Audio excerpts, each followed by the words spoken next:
Hola queridos estudiantes, ¿cómo están? Soy Mauricio, su profe de matemáticas. El día de hoy en clase haremos una breve inducción a la función cuadrática, tema correspondiente a nuestro curso de matemáticas número 10. Dentro de esta unidad de estudio analizaremos la forma algebraica y la gráfica que tiene la función cuadrática. Pasaremos a analizar de qué depende su orientación, cómo calcular su eje de simetría, cómo llegar a obtener su vértice y saber si este es un punto máximo o mínimo, el análisis de la monotonía de la función cuadrática, determinar qué son los ceros de la función y analizar el dominio y rango de la función cuadrática. Muy bien, comenzamos. Vamos a analizar la forma algebraica de la función cuadrática. La forma general de una función cuadrática es la siguiente: f de x igual a por x al cuadrado más b por x más c. Se debe tener en cuenta que el valor del coeficiente a debe ser distinto de 0 y los valores de a, b y c deben pertenecer a los números reales. Estos términos a, b y c se los denomina coeficientes de la función. X representa a la variable independiente, como ya lo hemos visto en funciones anteriores. F de x representará a la variable dependiente, aquella que depende de x, igual ya lo hemos visto en funciones anteriores. Así, la expresión f de x puede ser sustituida por la y, quedándome una expresión como y igual a por x al cuadrado más b por x más c. Ahora vamos a ver algunos ejemplos de funciones cuadráticas. Podemos tener funciones en las que a, b y c son distintos de 0. Funciones en las que b y c vale 0. Expresiones en las que los valores de sus coeficientes son o fraccionarios o decimales. E incluso aquellas que se encuentran en desorden y que tendremos que ordenarlas para poder trabajar. Cuando trabajemos con la función cuadrática, es muy importante que ésta esté expresada en su forma general, para poder identificar con mayor facilidad el valor de sus coeficientes, a, b y c. Vamos a analizar el siguiente ejemplo. Nos dice, dada la siguiente función f de x igual 2x al cuadrado más 3x menos 10, identificar el valor de sus coeficientes.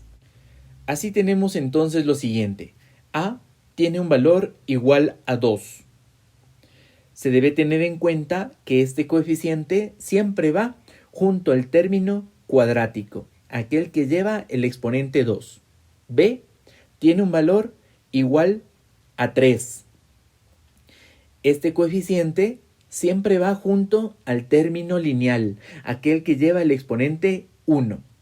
Y c tiene un valor igual a menos 10. Este viene a ser nuestro término independiente, aquel al que llamamos constante. Muy bien, ahora vamos con la primera actividad de la clase de hoy. El enunciado nos dice lo siguiente: identifique los coeficientes a, b y c de las siguientes funciones cuadráticas. Vamos a realizar la actividad. Yo te voy a ayudar con el literal c. Para esta función, a tiene un valor de 1.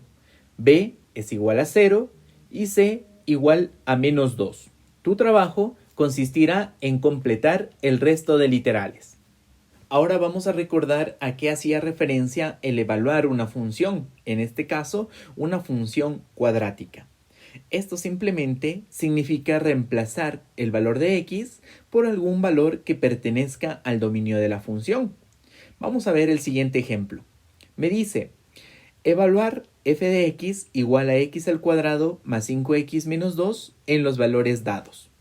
Para nuestro ejemplo, hemos hecho una pequeña tabla donde tenemos una columna donde viene nuestra función, una segunda columna con los valores de x para reemplazar en la función y una tercera columna donde vamos a realizar nuestras operaciones. Así tenemos lo siguiente: cuando x vale 0, tendríamos f de 0 igual a 0 al cuadrado más 5 que multiplica 0 menos 2. Realizamos todas estas operaciones comenzando con la potencia y la multiplicación y luego la resta, y esto nos da un valor igual a menos 2. Ahora vamos a ver qué es lo que sucede cuando x vale menos 1. Tendríamos f de menos 1 y sería menos 1 al cuadrado más 5 que multiplica a menos 1 y menos 2. Realizamos todas nuestras operaciones, de nuevo comenzando con la potencia, seguimos con la multiplicación y finalmente la resta, y obtenemos un valor igual a menos 6. De la misma manera, realizamos las operaciones para el resto de valores de nuestra tabla. Observamos que incluso a la x la podemos cambiar o sustituir por otra letra, quedándonos de esta manera f de a igual a al cuadrado más 5 por a menos 2. Muy bien, una vez explicado nuestro ejemplo, vamos con la segunda actividad en clase.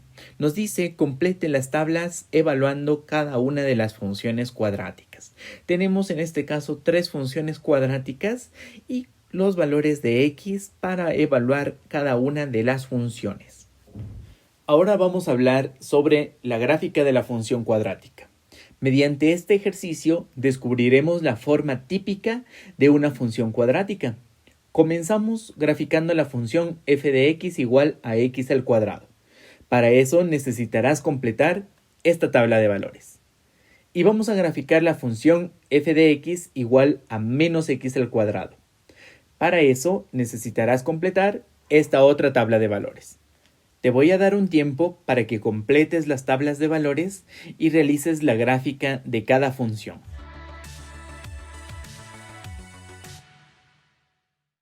Muy bien, para esta primera función debes haber obtenido una curva muy parecida a esta, abierta hacia arriba y como podemos observar está pasando por el punto 0,0. Y para esta segunda función debes haber obtenido una curva muy parecida a esta, con una tendencia abierta hacia abajo y también se encuentra pasando por el punto 0,0. Ahora te voy a pedir que compares cada una de las gráficas de estas funciones, analiza semejanzas y diferencias en sus funciones y obtén tus propias conclusiones. De igual manera, vas a analizar qué es lo que ocurre con la gráfica de una función cuadrática cuando se incrementa el valor de a. Asimismo, vas a comparar estas dos funciones y determinar qué representa en cada una de ellas el valor de c. Por último, vas a comparar estas dos funciones, determinar qué representa el valor de c en ellas, cómo afecta el valor de b en la gráfica de la función con respecto a las 4 funciones anteriores. Muy bien, queridos estudiantes, con esto concluye la clase del día de hoy. Nos vemos en la siguiente clase para analizar de qué depende la orientación de la gráfica de la parábola y cómo calcular su eje de simetría. Si les gustó el video, no olviden darle like, suscríbanse al canal y pueden dejarme sus dudas y comentarios en la parte de abajo.